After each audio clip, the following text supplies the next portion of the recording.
Canada to the Gulf of Mexico. Where there are Sasquatch sightings, that's where we're gonna go.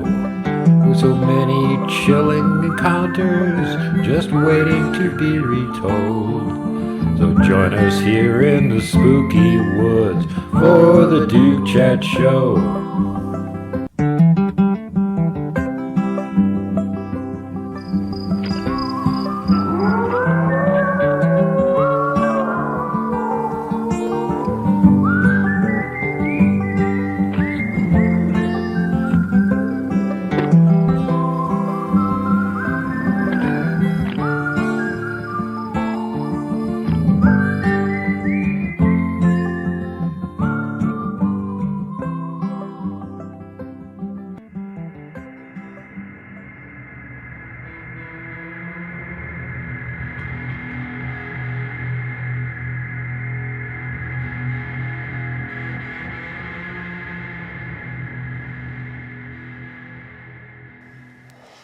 Perfect. There's another one. About half the length of my finger. And that was a wood knock. I heard it. Hopefully I got it on camera. I heard it. It was northwest of where I'm at, I think. Yeah, that's like the fifth or sixth one. Perfect. There's another one. About half the length of my finger. And that was a wood knock. I heard it. Hopefully I got it on camera. Greetings, everyone. From me, from Montana, from my guest, first time here on the show, Dennis Shackelford, and from our buddy Glag, as gloriously portrayed here on the steel camp cup that you can get. It's an actual picture of Coloma with glorious artwork by Rob Roy Menzies of Glag superimposed over it. He's hiding. He's fading out. And that's my coffee mug for tonight, because we're not going to be on for very long because I'm running low on minutes, because certain idiots that are in control of my bank saw fit to not issue me a new card yet. So I have no control over this and can't get to my bank account. If any of you can send money to PayPal, that would help a lot right now, so I could do some more shows this month. Other than that, quit wasting time. Link to the swag down below if you want the mug, and you do. Trust me, it's awesome. You can't squish it when you're out camping. It's steel. We have Dennis Shackelford from Alternate Planes with you. Seen some stuff with him on my channel recently. We've been out doing some investigations and stuff. We just did one not even 2 weeks ago, which we're going to be showing you some video from here at the end of the show. So stick around for that. It's pretty jaw-dropping what we managed to find while we were out there. Welcome to the show for the very first time, Dennis Shackelford. Hey, man. Thank you very much for having me on the show. Great to have you here, buddy. So give everybody a little bit of background on you. Who the heck are you and where'd you come from? Well, I got into paranormal and paranormal research and the idea of everything paranormal in probably 1978 when In Search Of with Leonard Nimoy came out, and then the book by oh boy, what was his name? Alan Lansbury or Landsberg, I forget the name exactly of the author, but read that book cover to cover, man, till the spine completely just fell apart. I got into doing psychic mediumship readings. I don't even know how long ago, but quite a while ago. I quit doing personal readings, though. It was just way too stressful. So now I'm trying to concentrate that kind of energy on the paranormal. Well, you've got a good team with you. What kind of stuff previous to us interacting did you guys run into? I'm sure you had a bunch of things. Yeah, well, we've done ghost hunts. One of the ones that we did was at the Montana Valley Bookstore, and we actually submitted that to Cannes, the world's largest film festival, and actually won best paranormal film, best director for myself and for Jared. Jared is the other co-host. Jared Broxterman, great guy, incredible editor, fantastic artist. And we'll have some video of him on stage later on in the show. Yes, along with Cornbread Wallace, who is my DP. He's got a couple of albums out. Great guitar player. He just got a promotional record contract. I'm not quite sure how that works, but and even he's sponsored by Breed Love Guitars. That's pretty cool. Saw him playing last night. He had I liked his original song that he played. The cover songs were all, kind of like easy listening. And we were at a Jack's Saloon, which is founded by lumberjacks. So they had like all kinds of antique chainsaws all over the place. I was like, oh, I want that one. I want that one. Yeah, it's a pretty cool bar, man. Yeah. It's been around forever. If you ever want to film like a Montana Chainsaw Massacre where you have lots of maniacs with antique chainsaws running around, that's where to go. Well, it's Montana, so Yeah, Montana.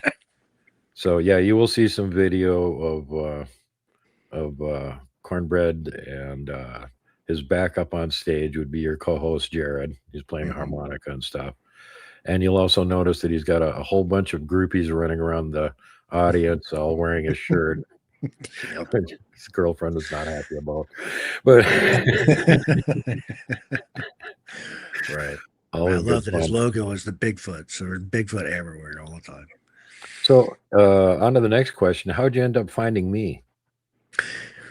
Well, it's funny. So one of my friends, Richard, many years ago, when I first got into acting and television and that kind of stuff, he was like, maybe you should try and check Craigslist and just go under talent or gigs and talent, I think it was, and see if there's anything there. So I did, and I auditioned for it. Bam, got the role in the movie. And then I was kind of on for there. And when I started doing the paranormal show, he just happened to go onto Craigslist, and he's like, hey, there's this guy looking for somebody to go out with him and go Bigfooting. And I'm like, well, it's right up my alley. Let's see if I can get a hold of the guy. And you know what? Hell, here we are. Amazing Craigslist works. And yeah, a little known factoid, Craigslist is actually based here in Missoula.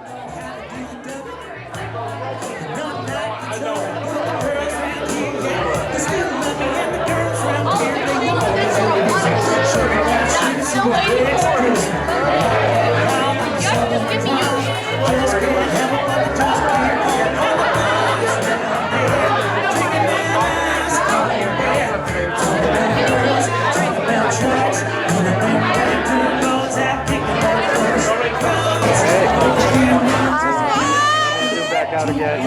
There you go. What? Hi! Hey, look at that Bigfoot design. That's pretty cool. Thanks, girl.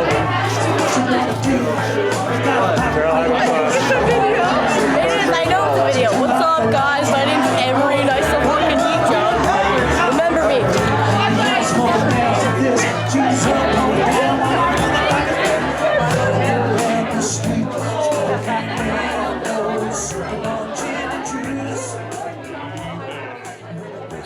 So anyway, that's how Dennis got a hold of me, and then I said, "Yeah, let's go do a recon on one of my regular areas," and went up to Coloma, the ghost town of Coloma, which I just showed you guys the official Glag Coloma mug. Get it now. And I've been going up there for over a decade, filming all kinds of weird things, finding dozens, if not hundreds, of tracks, and filming Bigfoot, et cetera, et cetera. So I figured this would be a good place to go to. So Dennis couldn't get the whole crew to come with. He had one camera person. Yeah. And so what was your takeaway of that whole thing? Oh, at Coloma, yeah, we found some great tracks. It was great. It was a great experience for me because, I have never actually been able to go into the field to do any Bigfoot research. So when we first found those tracks, I was like, wow, this is cool. This is really cool. It's kind of eye-opening. It takes it from the theoretical to the physical. Seeing It it on does. camera is one thing, but then being there in person and going, "Hey, there's a track right there." Oh That yeah. looks like a Bigfoot track. That is a Bigfoot track, you know. Oh yeah. It was awesome.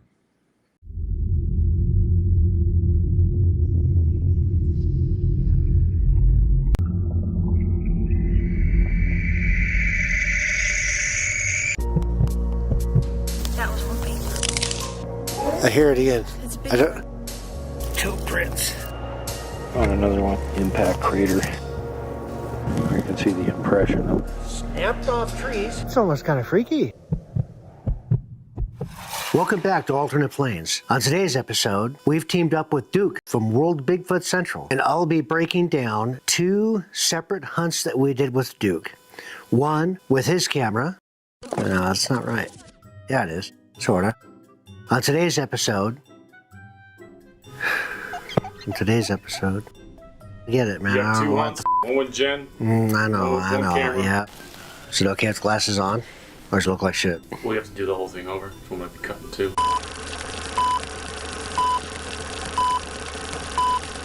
Welcome back to Alternate Plains. We've teamed up with Duke from World Bigfoot Central to break down two separate Bigfoot hunts that we did together. The first hunt included our guest host, Jen, and we used both our high-quality camera and Duke's video camera. The second hunt was just me and Duke, and for that one, we relied heavily on Duke's video camera and even my cell phone to get footage. You'll see a mix of video quality tonight, but all the footage is raw, real, and captured out there in the Montana wilderness. Let's jump into hunt number one.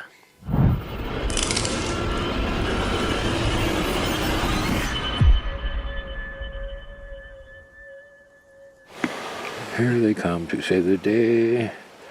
Team Alternate Plains is on its way. Down in Elks Valley here in Coloma. Taking a look around. As you can see, Duke really scans the area. He is looking for any signs of Bigfoot. He is very meticulous. So when you're out in the Montana wilderness, you usually hear birds, chipmunks, squirrels making some kind of noise. When we were out there, the feeling of being watched, you normally don't hear the forest that quiet. It really is unnerving to feel the quietness of the forest.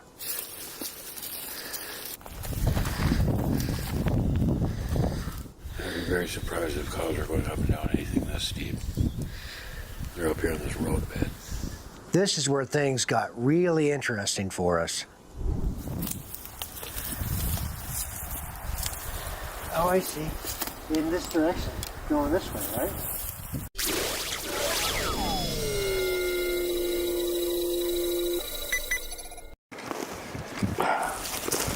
It's all gray right in here. You can see the impression of the wood. And around it, it's all darker brown. It got rained on a couple days ago. Some just disturbed this since last rainfall. And it looks like about 15 inches, whatever it was. So, let's see what else we can find here.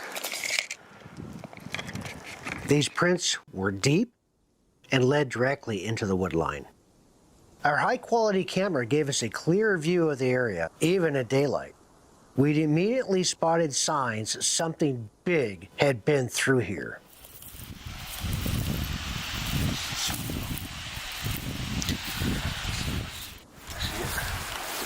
Let's push down right here.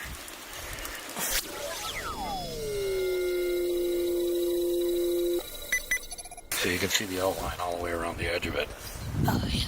The ground was crushed, by the way, so that's not like 2 cow tracks.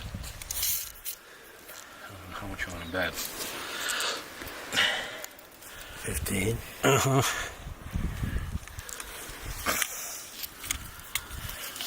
Whatever made these prints wasn't small. Impact crater. You can see where the heel squished the ground. Toes end up there somewhere. It's about the same size as that scuff mark that we found earlier, 15 inches. Should be same individual. Dense, remote, and untouched. Perfect territory for something to move unseen. You can see Duke's paws here. Something about this layout just didn't sit right with him. There's toe prints.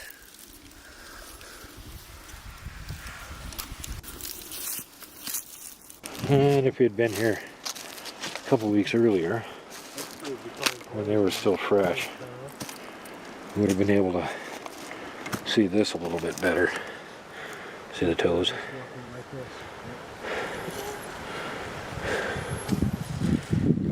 Toe, toe, toe, toe, toe. And big huge outline down to the heel. There's also a ground displaced right there, and right there, and right there.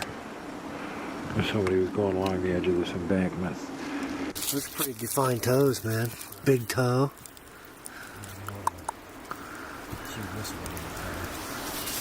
Like they were just walking like this, right? Climbing.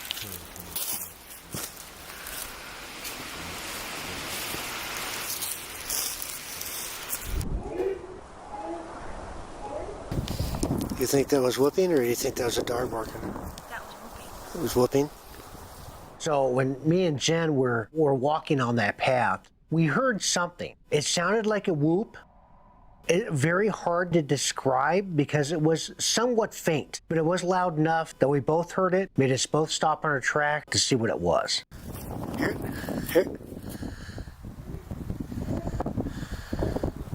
I hear it again. It's a big one. I don't know if the audio caught it, but we could hear it.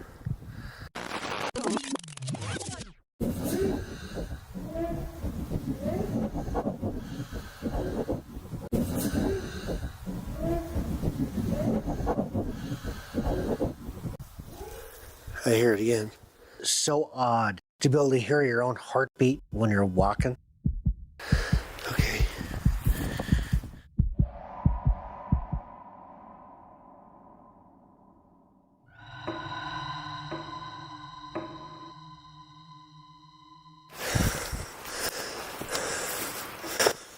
Oop, who would knock?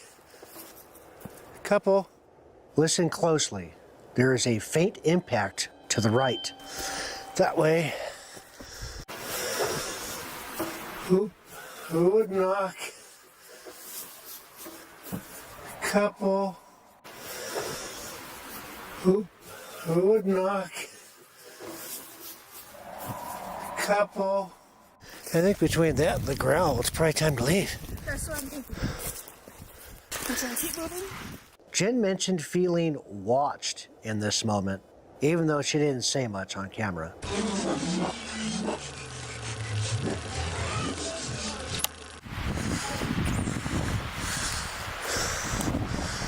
Okay.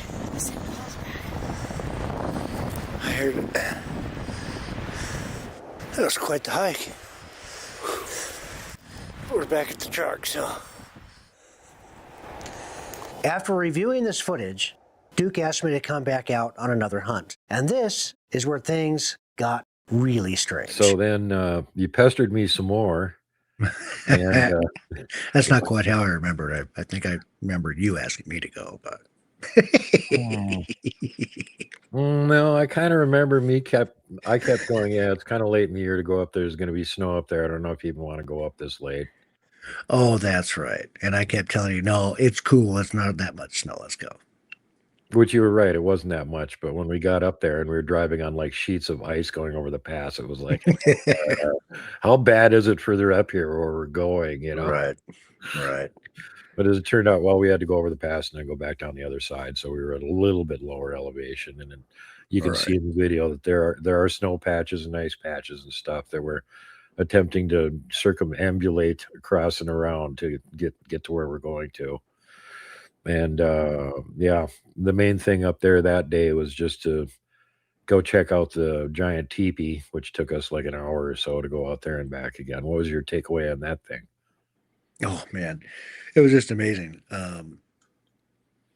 You know, I've seen that kind of stuff on TV, and I've been watching all these shows for freaking decades. But being in the field and finding teepee structure like that where the center of it's roughly 50 feet or higher, it's just, it's jaw dropping. It's just an amazing feat, you know. And you're looking at it and it's like, is it possible they could be windfall? Not really. And then you start looking at the ground and around the bottoms of the trees where the stumps are broke off and there's no root system to it. They're drug in there. There's just no other way to explain it. There's not a stump in the freaking ground. Yeah, how did the whole tree get there? That's one of my favorite parts of taping with you, because you're standing next to this massive tree trunk going, Duke, this thing has roots on it, but there's no hole in the ground that it came out of. And I'm like, yeah. Exactly. Just amazing. Here's the other thing, too. If we had just walked in and found that thing sitting there as it is today, we would say 99% Bigfoot made it. Okay. Oh, yeah. We got to see them make it, because that started out as an X. And then after they deconstructed the huge X on the ridge line, they started building onto that thing. And we were down there 2 or 3 times a year filming it, watching all the stuff they were changing, new pieces appearing mysteriously out of nowhere. Upright 35-foot pine tree next to it all of a sudden is bent underneath it. It's amazing. It's amazing how they're woven together. I just find that absolutely fascinating. There's just no way that nature or wind or just a natural fall could happen that way. Absolutely not. Plus, it keeps getting added to. There's nothing else around there that's changing, but all these other logs keep appearing. The cattle gate, that's a new part there, where it's about like chest high on us. So you can fall under it or walk around it, and I guess it's so we walk around it. That wasn't there a couple years ago. They just crammed that thing in. That's recent.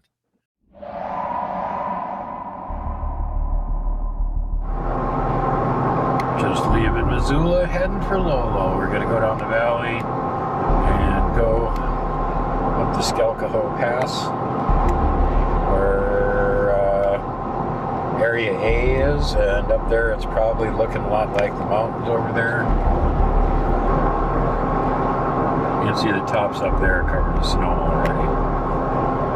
Even though we didn't have our fancy cameras and all of our fancy gear, we were still able to catch some really strange structures and evidence to prove the existence of Sasquatch.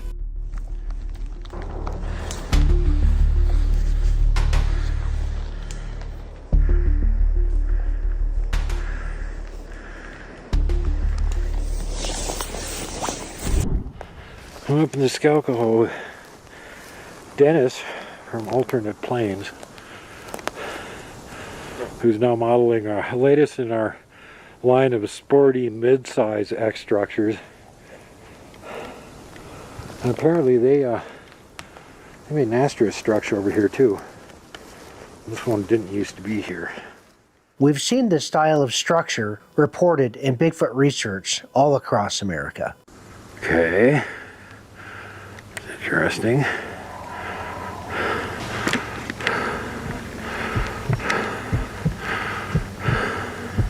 Another angle on it.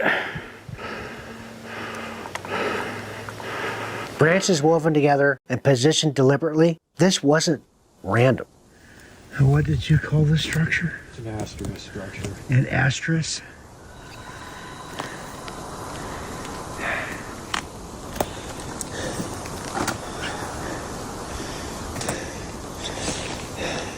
Structures like this just don't appear.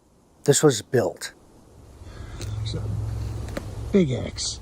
And if you see the way that it's pinned in between the trees there, pinned, and again on that side, it is also pinned in. Another angle on it. Dennis is right there. And yeah, there's the X right there.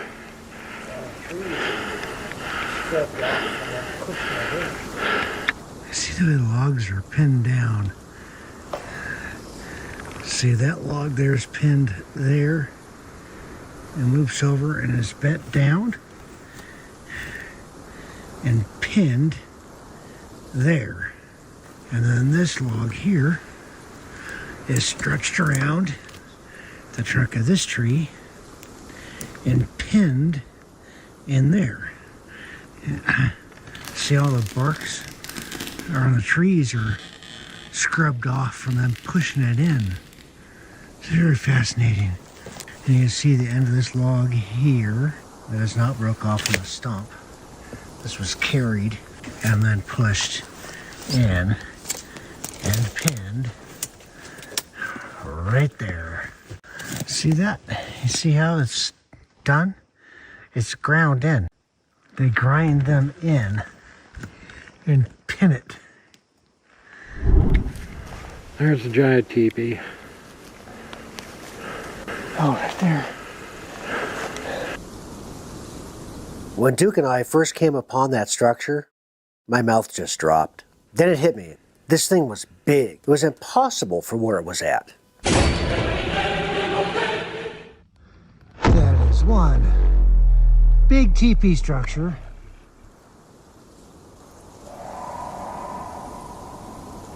In Duke's undisclosed area, which I'm not allowed to tell anybody about. The only teepees bigger than 50 feet are modern monuments made of steel. Those are bolted into concrete foundations and lifted with cranes. Nothing about what we found fits human construction out here in the middle of nowhere. And you can see that these logs were moved in and not broken off. And they are not trees that just fell over. There's a couple of trees that they've utilized to lay the other ones against. But then they are interlocked at the top. Those are carried in. It is a very massive structure. Here comes Duke coming down the hill. While we were on our hike and we were on our way down towards the teepee structure, there's a spot where we didn't go back to video it. Duke didn't see it, I did see it, and I saw what looked like an old gray dead tree. But it was interesting because the top of the tree looked like roots. At some point, I would really like to go back up there, revisit that spot, because it looks like it could be an upside down tree. So the upside down trees, they are the rarest form of tree structure. When they literally rip a tree out of the ground and they plunge it upside down into the earth below. I don't know what would take that kind of power or what could even do that outside of using something like an excavator. That is some really strong hydraulic power to be able to drive a tree straight into the ground. There were no saw marks, no tool marks, nothing that pointed to human craftsmanship. These logs were snapped off at the base, just broken, and then moved and placed. This tree right here is upside down, butt end up. How'd that happen? And the two littler ones in front of it are put into place. There's no root system. They're not attached to anything. You see this? They're just broke off. And no roots on that one. Stood up. Here's the bottom of a log, and here is the top of the log. So how is the stump end up here? I am almost afraid to get in the middle of it because I don't want to do anything wrong that upset Sasquatch, but we're going to do it. For perspective, the tallest documented wooden teepee structure in the world is just over 51 feet. And that one was built in Switzerland by the fire department with crews, equipment, on flat ground. What we found was in the deep backcountry, miles from roads or trails, no equipment, no machinery. Duke, I'm glad you're a much better woodsman than me. I don't think I even know the way back to the truck. Yeah, I'll let you know when I remember. This thing is just freaking gigantic. You know, little Dennis looks underneath that thing. It is massive, and I'm 6 foot. And this is the largest documented teepee structure ever. Traditional teepees use wooden poles that are 20 to 30 feet long. Those already require multiple people and a clear area to set it up. This thing doubled that size and used multi-ton logs instead of lightweight poles. Oh my gosh, I couldn't imagine. Look at the size of this. There's some root to it, but there's no root in the ground. There's nothing here. There's their secondary structure. They've got one back over there. Yeah. Standing directly under the TB structure. Feels almost like I shouldn't even be standing here. I don't know about you guys, but it's almost kind of freaky. We could say anybody could have moved them, right? But who? We're a couple miles off of the road, and we're out here in the middle of frickin' nowhere. There's no roads here. There's no trails here. There's not even a freaking game trail coming in. The only thing out here is me and Duke. What are the chances this log being driven in between these three trees during windfall? And then you see how it scraped all that bark off? That's something jamming this big old log in there. That to me is purposeful. Just like that structure there, and just like the teepee that's there. Two different hunts, two different kinds of evidence. Footprints, structures, and something pacing us in the woods. I can't say for sure what it was, but I know we weren't alone out there. What do you think? Well, we had to get pretty far out into the woods to try and find what we found. Overall, it was a great hunt. Both days, I think we got really good evidence. It's a lot of work. When you are trying to hike over deadfall that is taller than your waist and walk for a couple of miles into the bush at 7,000 plus feet, it gets tough. Your muscles start to cramp. You're struggling for oxygen. It gets pretty intense. You have to be careful. If any of you want to go out there on your own, don't do it. Go with somebody else. Make sure that you're prepared for literally anything, and let somebody else know where you and your friends are going.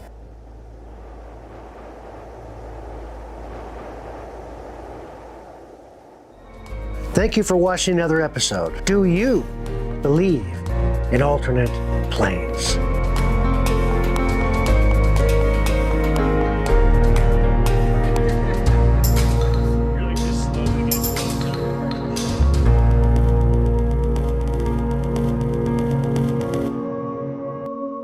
Right. Yeah, well, those trees are so big, you'd have to have it like a Chinook helicopter to lift them and set them in place. I mean, who the hell is going to spend thousands of dollars in fuel and a helicopter rental and And keep coming out there year after year and adding new stuff onto it too, yeah, right? this is no freaking way, man. No freaking way. Yeah, I don't know what their end game is, but I'm not making money off it, so I don't see what they think they're going to do. All right. So the other thing that happened while we were up there is when we were leaving, I was trying to find the spot to leave the goodies at. Mm-hmm. And I got kind of turned around because the way it looked in the fall was so much different than the way it usually looks in the summer when I'm there. And I'm like, is this the right spot in the river? And we hauled the bags of goodies over there. And I went, no, this isn't the right spot. And we got back into the Jeep and I went, well, let's go back up the hill and turn around, come down the hill, and then I'll be able to figure out which one it is. So we go up the hill and we turn around. And right as we turn around, we're just sitting there. And this is out in the open. For a long ways out in the open. One side of us, there's a giant slash pile where they piled up all of the timber that they cut along the side of the road. And the other side, there's the opening where they cut all the timber. There's nothing there. And then what happened? Well, we pulled in towards that pile of wood there and then put the truck in reverse and started to back out. And just as we came to a stop and I'm going through neutral to put it back in first gear, bang, off the side of the truck. And we're like, what the hell was that, right? But the truck was covered in mud, so I didn't see any of it at the time. After we had gotten home and I had it washed, you could see this spot in the door where a stick was thrown and it made a scratch in the paint of the freaking truck. So they like chucked it pretty good. Apparently thrown from a considerable distance since there was nothing nearby to hide him.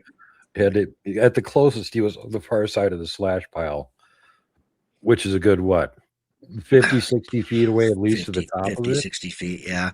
You know, I have a suspicion they were probably on the other side of it and threw it over. I lobbed it over. Right. Or they were standing right in front of it and they were cloaked and we just couldn't see it.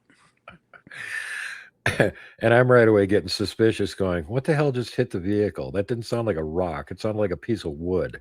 Mm-hmm. There's no place for it to fall off of. No. And then my wheels are turning, and I'm like, they're probably getting impatient and think we're going to leave with all the goodies. Right. We better go drop these off. Yeah. You could try and say, oh, maybe the wheel of the truck kicked it up or something, The but truck wasn't moving.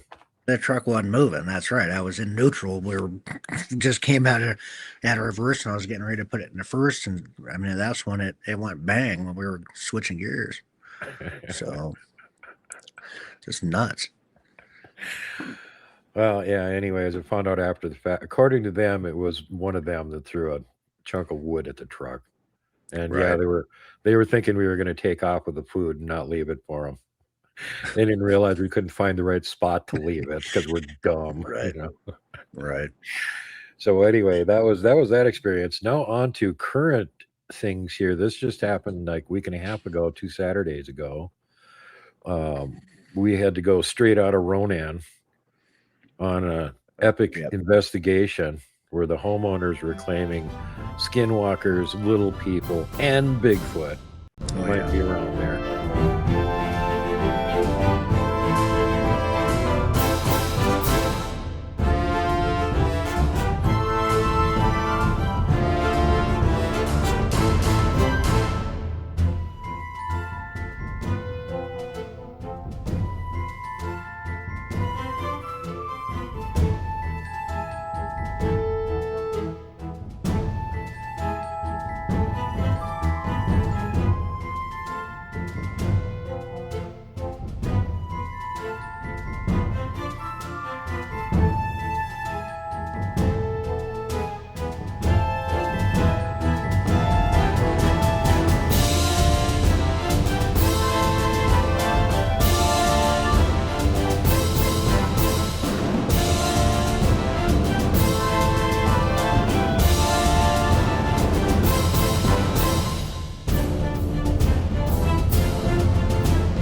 So Dennis Yep. got a hold of me and said, "Hey, there's like cryptids and stuff up here. Check this Yeah. out. Check out these pictures." So he sent me some pictures that the homeowner had taken. Then I Mhm. forwarded them to Team KA South, and they looked at them and went, "Oh, there's a Bigfoot in this one," which I had noticed that already. And I went, "Yeah." And then they sent the other one and went, "4 little round hula hoops, blue in it." And I went, "What are these little people?" And I'm like, "Oh Right. crap." And then there was another one where it was in the dark over next to their garage. There was this eye shine, which they also keyed in on and went, "That's a little Yep. person too." And I'm like, "Yeah, well, there's definitely activity going on there." So I sent those back to Dennis, and then I went, "Yeah, I want to go up there. There's something going on up there." Oh, yeah. There was definitely a lot of stuff going on up there. Uh, I don't know if we actually caught any skinwalker, but little people and Bigfoot, and some other entity, and I'm not really quite sure what that was, but yeah, we got some evidence. Oh yeah, when you got daytime pictures, I mean, they're just standing in their driveway taking a picture across the street, and you Mhm. zoom in on it, and it's like, well, there's a Bigfoot right over there sitting behind that tree. And like I said, the guys down south took the other picture and went circle, circle, circle, circle. There's little people right here. Right. Right. So yeah, that got my attention. And then so we got up there. Jared flew the drone around a little bit. We had crawled through the barbed wire fence and walking out in the pasture. And that's where we got separated because, I'm Team World Bigfoot Central. So I just took off by myself up to the right-hand side and started looking for little people tracks. These guys had their big Right. gang mobbing down on the left-hand side of the field, finding stuff that I never even got to see because I didn't even go down there. Right. Well, you got all of our footage, so um, I think we're gonna have a pretty good episode out of this. Yep, you're gonna have to watch his episode to see all that footage. I'm mainly focusing on the stuff that I filmed here and some other peripheral things. And so while they were mobbing around down there, again, check out Alternate Plains channel in the future to see what was going on there. And there was lots of epic stuff, including figuring out where the portal was. Yep. Ooh, I'm Yep. not even going into that on this show. You're gonna have to watch that one for it. Right. And so while they were doing that behind the scenes, here's a Duke wandering around by himself, unarmed, like an idiot, in an area with little people and Bigfoot pictures taking them. Hey, it's mid-afternoon. No problem. This is so peculiar up here because it's January 31st and it's really warm. The ground isn't frozen. There's no snow on the ground even. We've had such muddy. a strange. It's muddy. So it's Mhm. perfect tracking conditions. And this is a semi-used cow pasture forest sort of area that usually there's no cows wandering around in it anyway. But all the old cow paths are still there, and now all the animals and stuff are using them, and they're all Right. mud. So guess how easy it is to find tracks. Under any other conditions normal here in Montana, which is to say when it's warm, it's usually the ground is baked like concrete. Nothing you could drive a tractor across it, you wouldn't leave a track. So it's like ideal conditions. As a matter of fact, it did not freeze at all. We left at 3 o'clock in the morning. Mud puddles still didn't have a layer of ice on them. So it was No. absolutely spectacular for being out there doing this nighttime stuff too. So Right. digression's now over as these guys are mobbing around down on the left-hand side. I'm going up to the right-hand side, and I'm going to show you guys that video now because I found a lot of peculiar tracks that appeared to me to be little person tracks.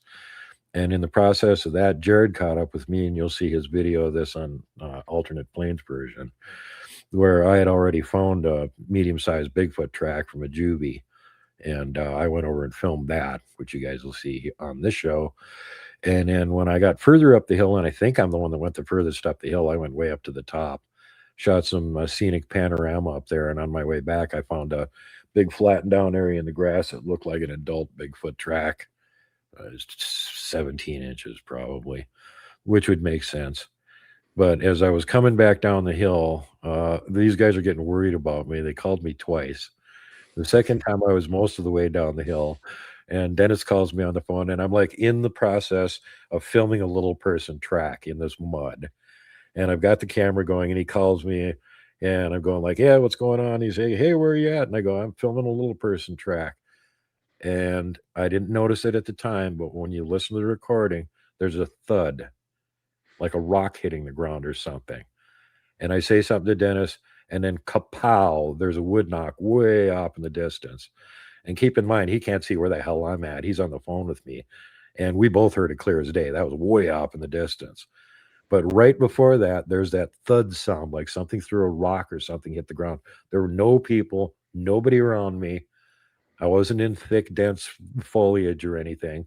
It was sparse, open timber, like a cow pasture would be, right? And the only thing that was around there was a dog, which you'll see him on camera shortly afterwards. He was looking up the hill at something. And then when he noticed I was looking at him, he turned and looked at me. So something going on there, but that was very cool that I got the recording, the wood knock. I actually started counting. When I got to the top of the hill is when the wood knock started.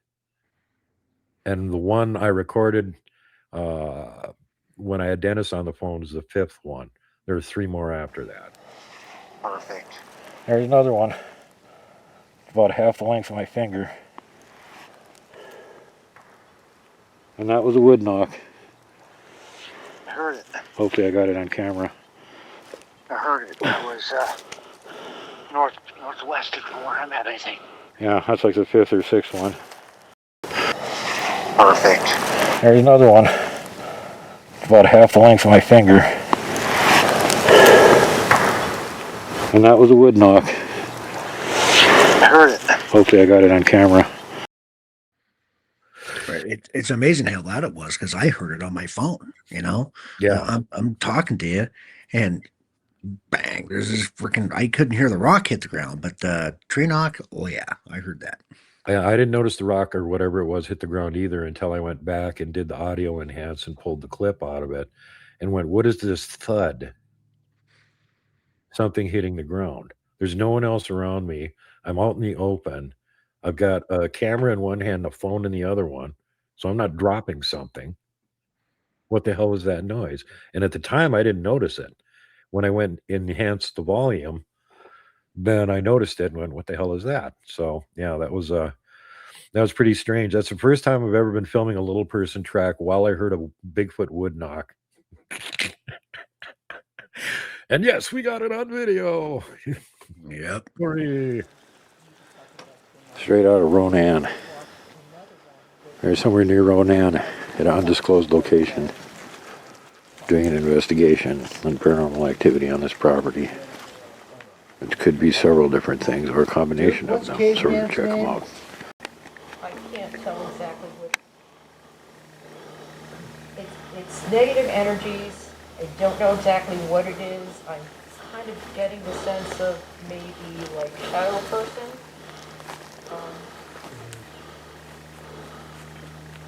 Right. Not 100% positive, but that's what I'm feeling so far. But you can definitely feel it. Yeah, definitely got chills. My hands are tingling. Yeah. Yep, I get it. I feel the same. For sure.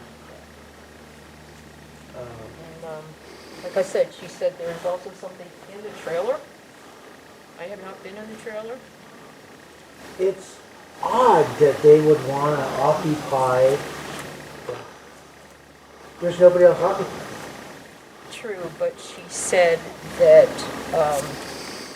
there was somebody that was living in it for a period of time that had some bad energy, so it could be residual energy. Okay. Okay. So I don't know, do you want to go in the trailer and check it out? Well, let's just do outside first. Yeah, Okay, let's do okay. outside first. I think I want to do. Across this I street? want to do Go. across the street. Let's go across the street with the Yeah, pictures. I want to go into the field out there.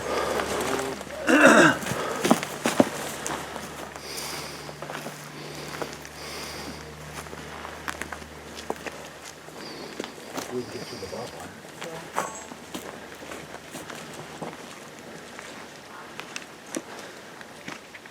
Just past that green tree. Yeah.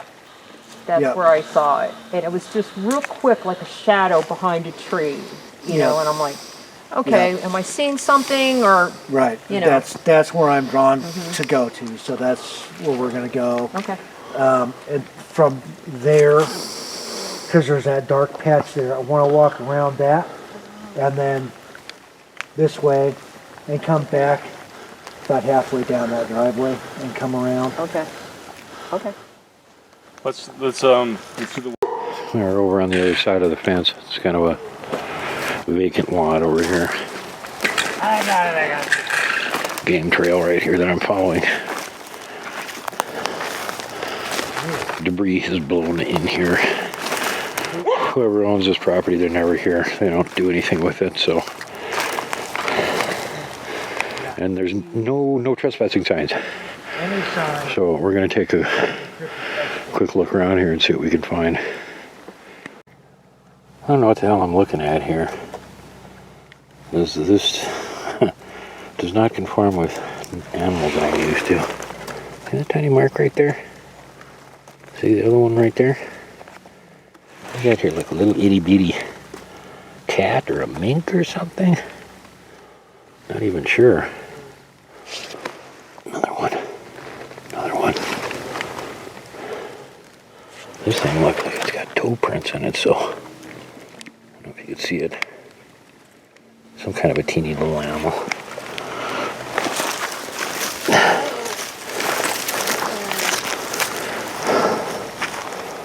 Interesting.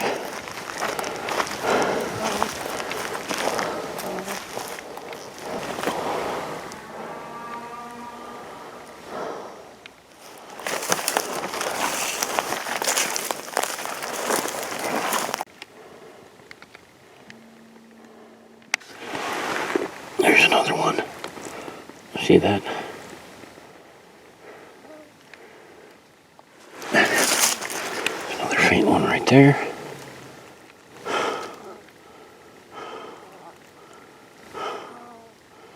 Right here.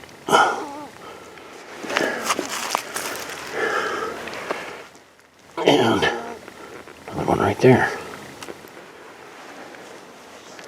What the hell are those? Right there.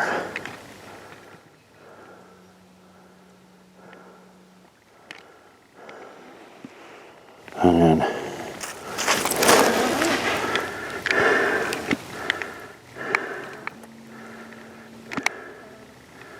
and right there.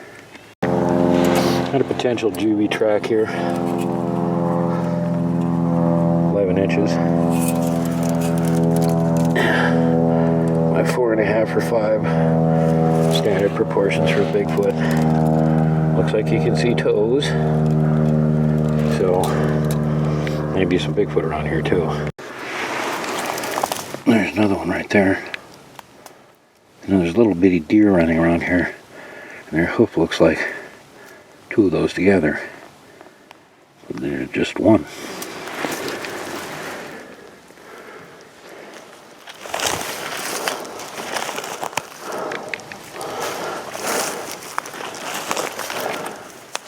So yeah, everybody else is out wandering around somewhere else, and I'm over here by myself trying to see if I can find any more tracks. I found one Bigfoot track, or it looks like a Bigfoot track.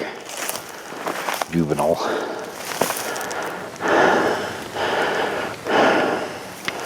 Or else the neighbor kids are running around here barefoot in January, one or the other. Neighborhood kids that have no instep on their feet. Once again, what is that?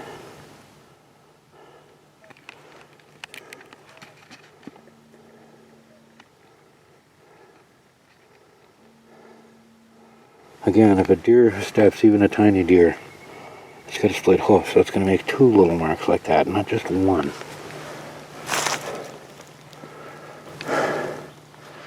See that?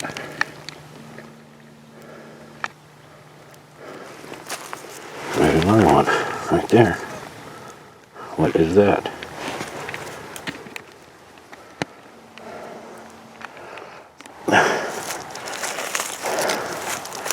How little are they?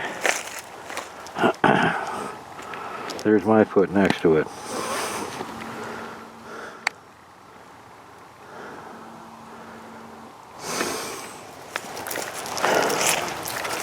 Okay.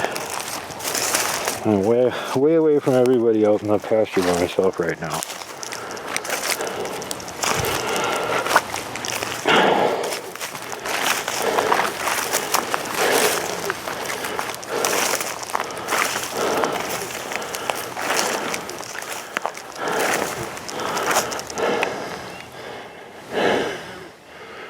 Spectacular. There's another house over there, and then there's a whole bunch more woods going back in this direction. If you go that way, you go out to the drive that goes back into town again, and the team is way over there right now, so I guess I'm probably gonna go head back to where they're at.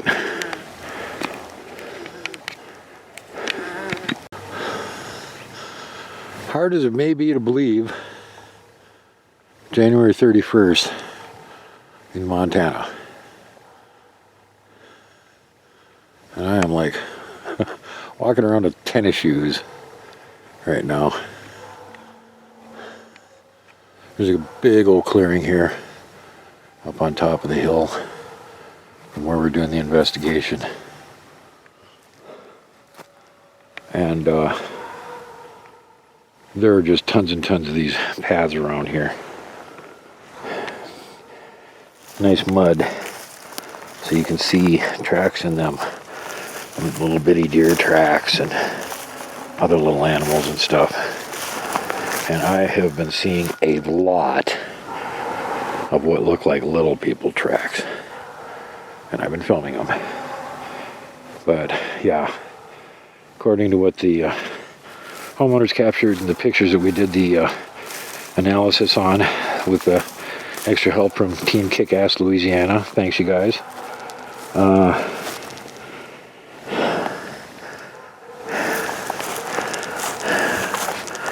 What's that?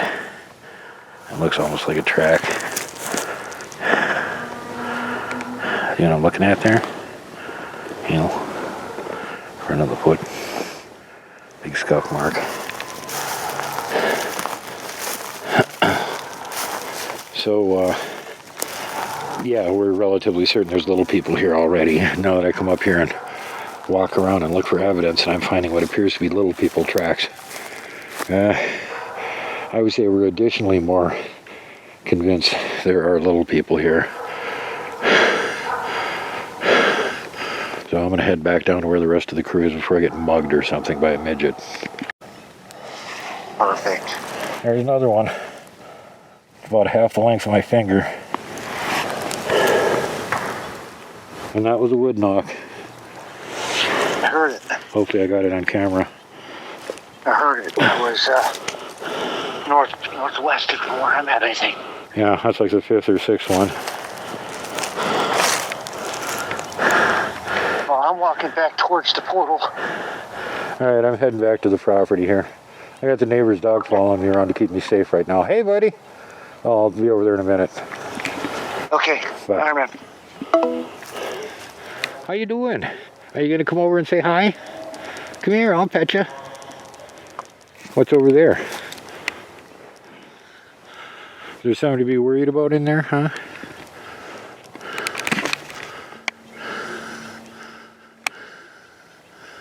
The neighbor's dog. It was just raising hell a little bit ago. Him and the cow were both going off. Hey, buddy. And later on at night, that's when you guys pretty much took over and tell everybody about what you found while you were mobbing down there on the left-hand side. Oh yeah, well, we found an energetic portal, which Duke's probably gonna have on his show the audio track that Cornbread filmed, and you can hear this droning noise, which may or may not be the portal opening or closing, but yeah, it was definitely something. I could feel it. I could feel the energy. I walked around the entire portal and sprinkled tobacco all the way around it, you know, try and protect energy coming in or out. I didn't necessarily want to try and work on closing it because, well, then whatever's out there is stuck there for one. Yeah. So, and with the property owner, that she's having enough problems out there without leaving those things there.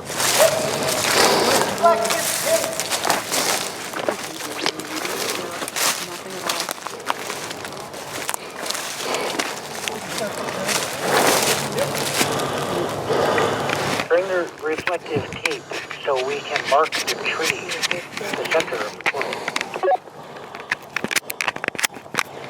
Nothing. Not recording light conditions.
Camera in too, and get it on the charger.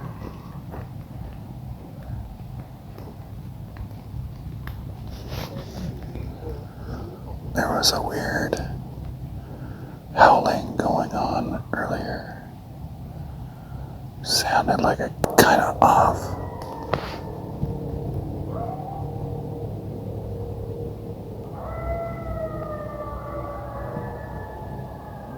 That's the ones I'm talking about, right?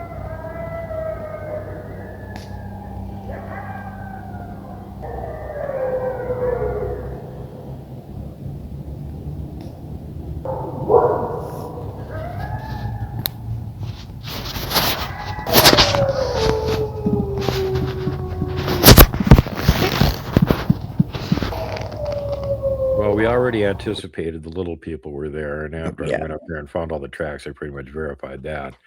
And then when I indeed. finally got back down there with you guys, and we were going in for the nighttime thing, I reminded you like, "Hey, bring goodies." Right. And Yep. Jared had to run back and dive over the barbed wire fence and get the goodies, and then dive over the barbed wire fence again and run back in the dark. Yep. Oh yeah. There was a lot of that running around in the dark out there. But yep. Uh yeah, I don't know. I don't know how much more I really want to say about it before the episode comes out. But I will say near the end of it there, right around 1 or 1:30 in the morning, um, we were all inside the house and I decided I needed a cigarette. Well, in the house we were doing every time we do any form of investigation, I do a meditation to try and draw up energies. And so I'm in the house doing that. We got done doing that. Decided I want a cigarette, so I walked out in the driveway and light a cigarette, and I'm standing there smoking.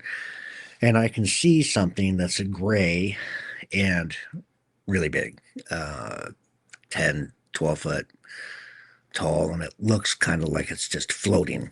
And it goes across the forest line there, just on the other side of the fence. And I'm like, well, what is that? So I got my microphone on, but I don't have a camera. I don't have cameraman, nothing. So I just start following it. I started walking out to the fence, and I can hear in my head there is a spot in the fence where you can just step over. So just come over here another 20 feet. So I walked down there to that 20 feet, and sure as shit, there was a spot where I could just step over the fence. So I did, and Jared and Cornbread come running out. Where are you going? What are you doing? Don't follow crap out into the forest. You don't know what it is. So, um, but yeah, Sounds a little dangerous, yeah. yeah, probably, but I get connected to these energies, and I follow them, wherever. Um, I don't know. It's just kind of part of what I do and how I work, I guess. I don't know if you'll see any video of me or not on the nighttime investigation because I was on the phone talking to Team KA South, and they all boogied up on me with their headlamps and their cameras and everything, and just climbed over the fence and went up the hill. And then I noticed they were going that way, and I went, I better go. Everybody else is going up the hill for some reason. And then Right. I didn't have, didn't bring my flashlight with or anything. There was kind of a full moon, even though it was overcast, so there was a little sky glow. And I just climbed over the fence and walked my way through the woods and all of the brush and everything over to where the big glowy spot was, where all these guys were standing filming and everything else. Right. And I didn't want to get that close to them because then they'd blind me with their headlamps and stuff, and I didn't have a flashlight to try and walk back out with. So I stayed kind of off in the dark and watched what they were doing. And every so often, Dennis would go, Duke, are you over there? And I'd be in a different place somewhere off in the dark going, yeah, I'm right here. Right. Hanging out with the little people, just watching what you guys are doing. Right. So yeah, I was involved in the leaving goodies for the little people thing too. And both Dennis and myself actually told them, this is your land. We know it's your land. You've been here forever. The people that live down the hill really appreciate the fact that you let them stay here. And if there's anything that's negative coming through here that you don't want, get rid of it. You have their permission. You have our permission. Here's some bribes. Right. Right. So, and you guys are going to have to find out what happened with that by going to Alternate Plains show when that comes out. Absolutely. Seeing what they found afterwards. Yeah. We have several hours of footage we have to go through still. So yeah, this is the quickie teaser version, just with the Duke video. So the other thing, when I was out there with Cornbread, we kept hearing these vocalizations off in the distance. And man, whenever the first few times it went off, every dog and coyote within a mile and a half went ape poopy at the same time, and then completely drowned it out. And Yeah. later on at night, I think he got a recording of it without all of the background noise. So we'll play that for you guys. And then the other thing that he managed to get was some kind of a peculiar whistle. Yep. Yep. It was a call and response. You had one whistle, certain tone, and then a couple seconds later, another whistle that sounded like it was a mile away, um, but it had a different tone to it. You know. Wow. So yeah, it's crazy. It's a crazy little piece of audio. So I know, not going to give away too much here about what was going on with the Skinwalker and the haunted house and all that kind of stuff. You'll have to see that on Dennis' channel. But what we did establish for sure is that there were Bigfoot and little people there. There is for sure. Yep. Yep. There is definitely Bigfoot and little people running around that property out there. Yeah, it's really quite interesting. From the feedback I got from my, again, Team KA South, they're the little people are like average little people. They're basically neutral. Don't piss them off. You'll be good. Well, now we bribed them, so they would probably tend to be on the homeowner's side. As far as the Bigfoot go, they're just concerned about other things that were going on there, and they were keeping an eye on the property. But they're actually good Bigfoot. They're not dangerous ones. Yep. Yeah, that was the feeling I was getting. So. Yep. So, final analysis, she just shouldn't have too much to worry about at this point. And for more details, you will have to check out the amazing and exquisite job that Jared's going to do putting that video together, which I have no doubt of. And I'm pirating some of their video to give you guys a teaser so you can see some of the cool stuff they managed to film. Me, I'm just like filming my finger in the mud next to a little person's track. Like, look, there's a track. Right. Right. Wow. You got to remember, everybody on my team, everybody comes from the background of television or movies or both. I've worked with all of them in the entertainment industry in one way or another. So, yeah.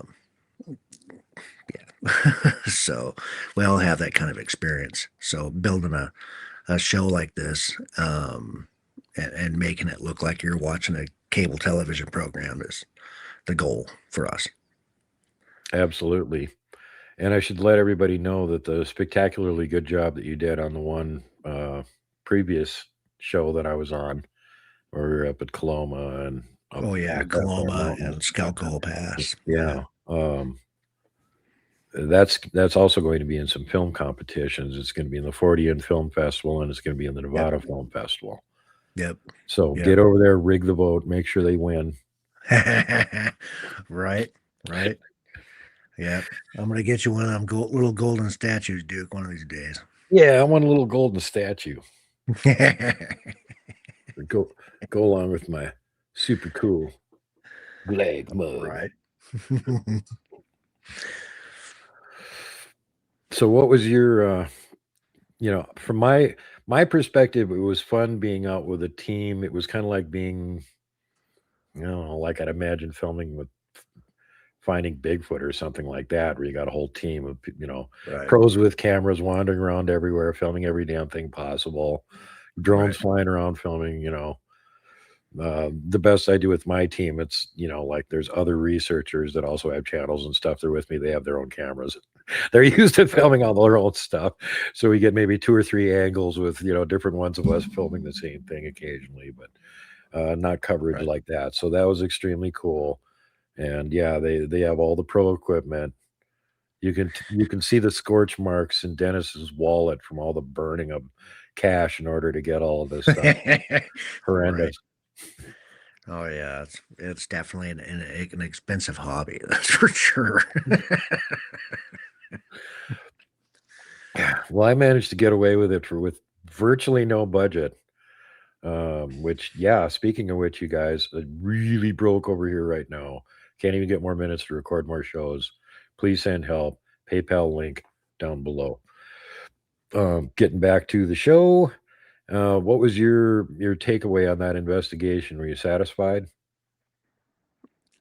Yeah, from Ronan.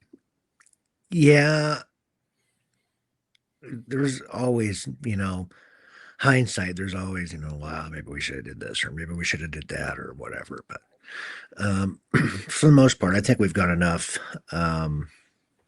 evidence to have a pretty good episode. Yeah, you got plenty. Yeah, I think so. As Yeah. I was pointing out to you, it's trying to get any actual evidence of little people is like trying to get horse feathers. Yeah, it's nearly impossible, but we've got both. We've got the Bigfoot and we've got the little people on the one episode on one single piece of property, which that's pretty crazy. Yeah. Well, as she, said that this stuff is up here, and she sent the pictures, and we looked at them and went, "Well, it sure looks like that stuff is up there." What's funny is the one picture that she had sent that's directly out in front of the driveway there by the fence line, and look at those little circles there, and the one on that far left looks like a little guy, and you can see the eyes, the nose, the mouth. This could be pareidolia, right? Mhm. But when it's smoking a pipe, Mm-mm. You need to call Mary in again and get her to look at that one, because if you zoom in on that area, there's two more faces in there that didn't get circled. And she just had the cell phone and she was going like root and large with her finger. right? There's one right there. There's one right there. And when she was doing that, and I was standing out there at night watching her, and I'm like, oh my God, those are really obvious. How did Oh, my yeah. team miss them? Right. Well, and then when we were out there in the woods, and we're walking around, we're trying to get evidence, and we're filming, and I forget which one of the team members took it might have been Mary. I think it was Mary. They got the one peeking around the tree. The one peeking around the tree, and it's so weird because it's got a little head, and it looks like it's wearing a headdress, and there's feathers and stuff on it. Yeah. I'm going to show the enhancements here. And you can see that, yeah, I mean, first of all, this isn't a stump. We were there during the day. Wasn't there during the day. And it Right. does look like it's got some kind of a headdress on it. The one enhancement that I did really captures the outline of its face, and you can see that's something that's wrapped around its head. And it almost looks like it's got like some kind of a mask on or something too. It's hard to tell. But that's Right. an infrared picture. So I got a black and white of it, and I got a couple of enhancements of brightened versions. You guys can check it out, see what you think. But whatever it was mobile and animate because it was not there during the day. Right. And she literally got that picture. She's standing on the outer edge of where your circle of investigators are wandering around doing stuff. And she's taking pictures of you. And in between you and her is where this thing was standing, peeking around the tree, looking at her. Right. Yeah. Yeah, it's a really interesting picture, that's for sure. That by itself, you could go, that's a really weird anomaly. But then you've got the earlier picture taken during the day, which a couple experts looked at and went, those are little people right there. And then you've got all the tracks that I had just filmed earlier in the day that you've seen them. What do you think? Well, they look like little people footprints. It's odd. So, like, you've got like it's like a deer footprint, right? It's like a fawn, and they have the hooves or two pieces, kind of like two almonds sitting next to each other. Well, you take one almond away and then add some little tiny toes.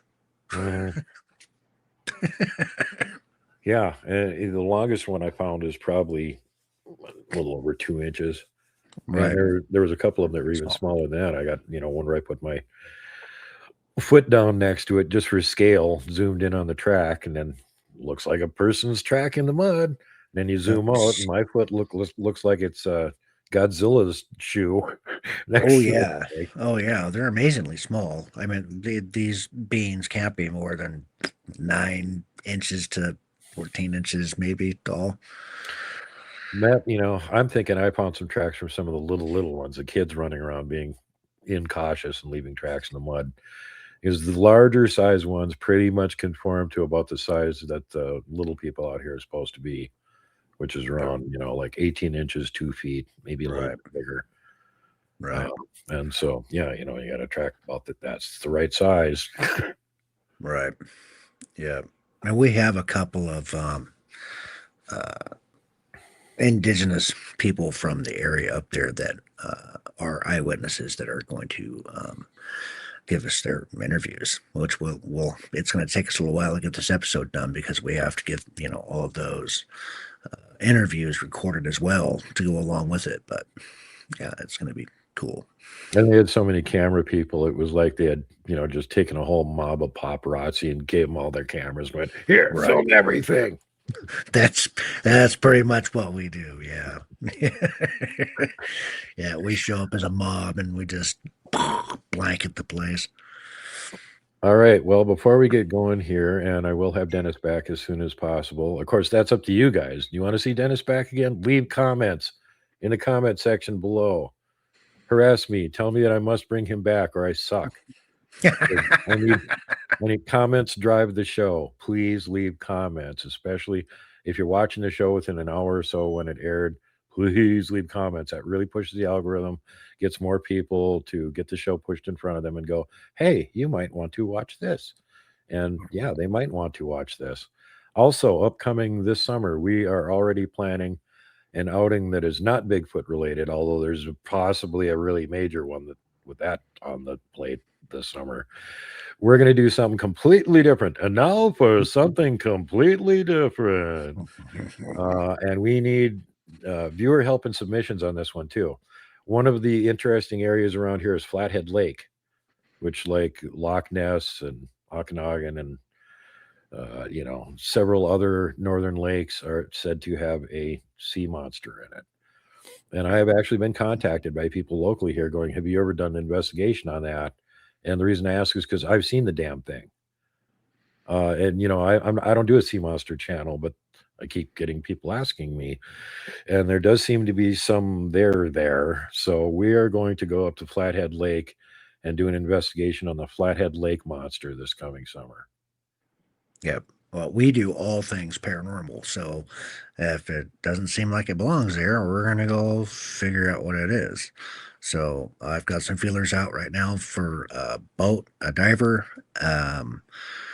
and we've got an underwater camera underwater microphone with a 60-foot cable we can drop below the boat and just sit out there and listen. And I'm trying to find an underwater camera as well. But all right. So we see any sign of the Flathead Lake monster, we've got a diver we can use as bait, throw overboard. That's it, right? They can hit the accelerator and film them as we go. Yep. Wrap the stake around your neck and jump in, bud.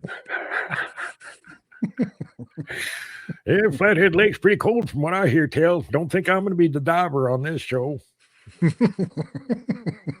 Already did my time in Lake Superior. I'm not doing any more of that. Freaking cold.